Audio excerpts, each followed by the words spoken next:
정경심 교수의 PC에서 발견됐다는 그 내용부터 좀 한번 보도록 하겠습니다. 이게 재판에서 상당히 큰 영향을 미칠 것 같고 조 전 장관 수사에도 영향을 미칠 것 같은데 김재현 변호사님. 요 PC입니다. 김경록 씨가 같이 들고 나오려고 했던 그 PC에서 주식 투자 리스트 파일이 발견이 됐다. 여기에는 목표 수익률 뭐 이런 것까지 아주 자세하게 적혀 있다라고 지금 보도가 나오고 있거든요. 네, 게다가 그게 2000년대 초부터 시작이 됐다라고 하는 거는 이제 거의 20년 가까이 정경심 교수가 굉장히 주식 투자에 많은 관심을 보이고 또 열심히 학습을 해왔다. 라는 이제 그런 점을 반증하고 있는 것이잖아요. 예. 그런데 조 전 장관은 그 자신의 입장을 발표할 때 정 교수나 본인이나 주식에 관해서는 전혀 모르고 그렇죠. 그냥 누군가의 투자 권유를 받아서 아무 생각 없이 투자했을 뿐이다라고 그렇게 이야기를 해왔는데 이 증거에 따르면 그렇지 않다라는 것이 되는 거고 그리고 또 어떤 그 조범동이라는 오촌 조카에 의해서 정경심 교수가 속았다라는 그런 일각의 주장에 대해서도 정경심 교수가 그 오촌 조카한테 속을 정도의 내공이 아니라는 거죠. 네, 이 뭐 문서의 내용을 보면. 네네. 굉장히 좀 지식이 상세하고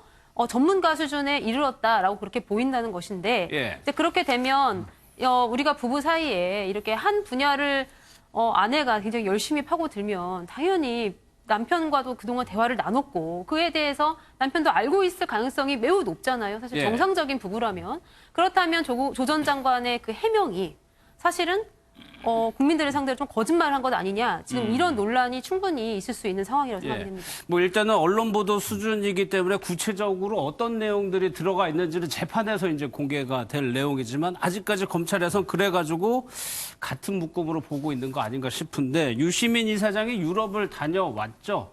다시 또 조 전 장관 관련해서 이제 입을 열기 시작했습니다. 영상을 좀 보겠습니다. 정경심 씨가 구속된 이유는 뭐냐? 기소된 이유는 조국 부인이라서 그래요. 그 심리가 자기도 모르는 사이에 표출된 게 조국에 대해서 이렇게 정경심의 공소장에 조국에 대해서 이렇게 TMI를 넣은 이유가 부지불식간에 그들의 마음속에 있는 그게 나온 거다. 저는 그렇게 보는데. 결국은 이 재판은 나중에 가면 물적 증거로 뭘 판단할 수 있는 재판이 아니고 말 대 말의 진실 게임 양상으로 벌어지고 그 진실 게임에서 어느 쪽을 믿을 만한가를 입증해 보이기 위한 각종 증거와 증인, 증언 이런 것들이 법정에서 나타나게 될. 그래서 윤석열 총장이 다 틀어막아서 그렇지 있다고 대답을 했거든요. 예. 뭘 틀어막았다는 얘기예요? 줄줄줄 그 헤어 디자이너 SNS 친구 그리고 부산의 호텔에 그 체험 활동한 거 그거 빼고는 한 개도 없는데 조국의 비사실도 지금 계속 유출하고 있기 때문에 조국 교수를 기소할 걸로 봐요. 저는 구속영장 청구까지는 안 할지도 모르겠지만 기소는 하리라고 보는데.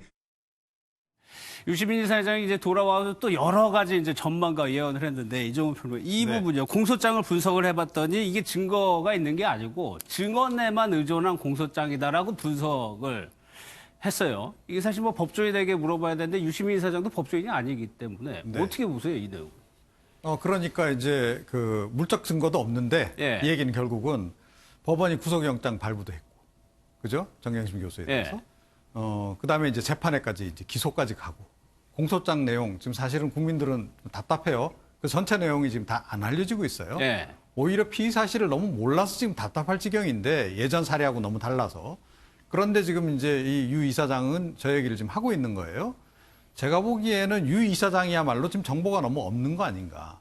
정보가 없는 상태에서 아주 피의 사실 중에 아주 일부만 지금 보도가 돼서 지금 나오는 상황이라고 저는 보거든요. 제가 보기엔 빙산의 거의 일각 같아요. 과거 같았으면 거의 한 8알 정도는 그러니까 언론 보도를 통해서 이미 우리가 다 알았을 겁니다. 근데 이번 사건 같은 경우에는 이상하게 지금 검찰 쪽에서도 정보를 흘리지 않고 있고 피의 사실 공표 그 논란 때문에 더욱더 조심을 많이 하는 것 같아요. 그래서 흘러나오는 게 별로 없어요. 그런데 그것만 가지고 지금 마치 그게 전부인 것 양 지금 설명을 하고 있다.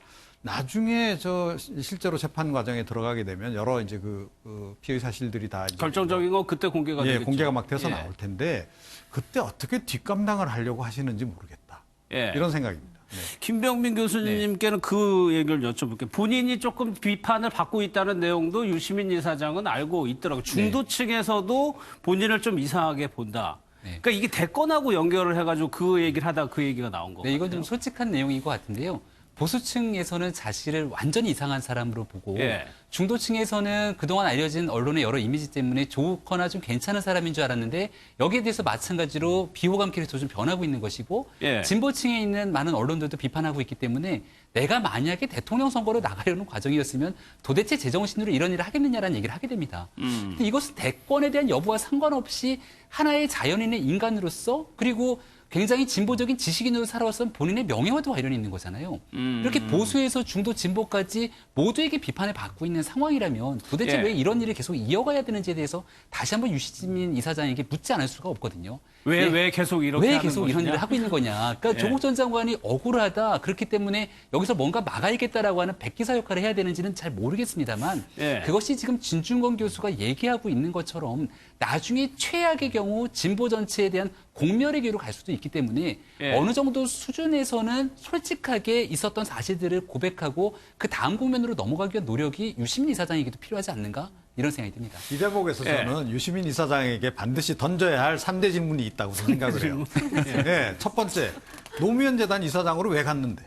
예. 그거 하나 하고, 그 다음에 알릴레오는 왜 하는데? 그 다음에 세 번째, 조국은 왜 그렇게 싸고 도는데? 이거거든요. 자, 이것과 관련해가지고 지금 누구라도 지금 대권 나가려고 하기 때문이다라고 이야기할 수밖에 없는 상황인데도 예. 본인은 이제 계속 아니라 그래요. 그러면 아니면 왜 지금도 계속 저렇게 하고 있는지에 대해서 예. 설명을 해 주실 필요가 있다. 이렇게 생각합니다. 알겠습니다. 납득할 수 있을 만큼. 본인이 야당에서 민감하게 반응하는 것은 나를 계속 정치할 사람으로 보기 때문이다. 라고 얘기를 이렇게 했죠. 얘기를 예. 했어요.